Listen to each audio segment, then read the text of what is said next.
All the teachers who are in new rooms have smiles on their faces. I can tell you that because it's just such a pleasure to be in there.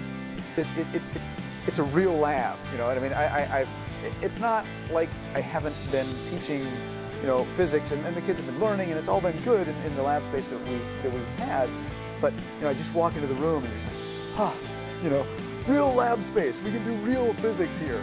And so it's been really nice to have that. We have, you know, a classroom space where we can actually concentrate on all of the classwork and where I can send students if they're doing, you know, analytical work from the lab, separate from the lab space. You know, you can get around the lab tables. You don't have cords hanging all over the place.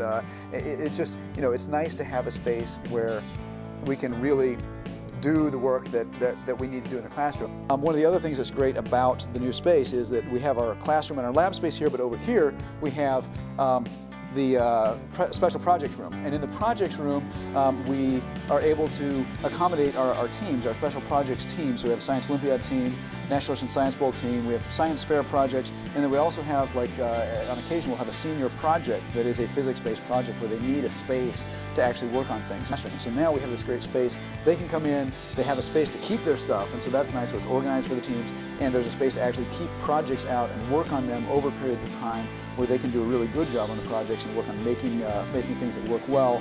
At the same time, that frees up our classroom space, and so we don't have to try and juggle things back and forth. We can leave labs set up for students, and it really works much, much better all around. We really enhance what the teams do, as well as enhancing the instruction in the classroom. So a very, very good arrangement.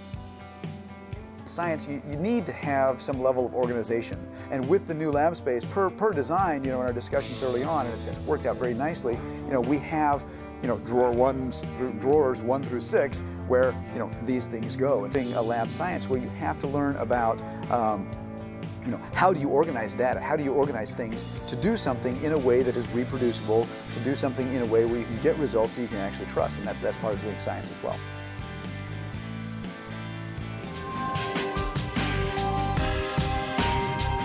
The next goal in this project is to have for our 6th grade students a lab space and a science classroom facility that, like we've done with the upper school, that meets the expectations one would have for the kind of students and the kind of teachers that we have. In particular, you know, Michael Wilson in our 6th grade science does miraculous things with our students in a very small classroom. Really urgent on our list is 6th grade. And actually, back when we started in 2004 and 2005, and we're just getting going talking about all this, 6th grade was high up on our list then as well, because 6th grade science is taught as lab-based, hands-on, inquiry-based science, and yet their classroom space is one of our normal 24 by 24 foot classrooms.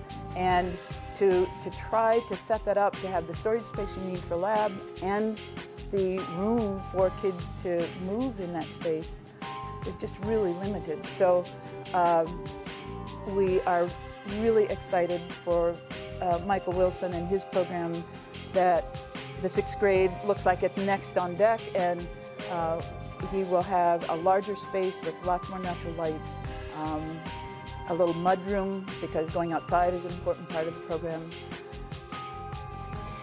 Right now, the new extension as proposed would include a lot more storage space, which is really, really needed right now, to store science materials, microscopes, building materials, things such as that. We're really inadequate the way we have.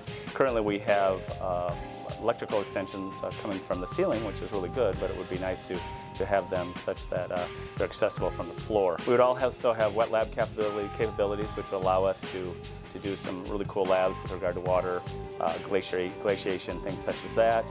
And also a mud room where we could go outside, have a place to keep muddy boots and things like that we can go out and utilize the natural space on the property here to explore some of the flora and fauna.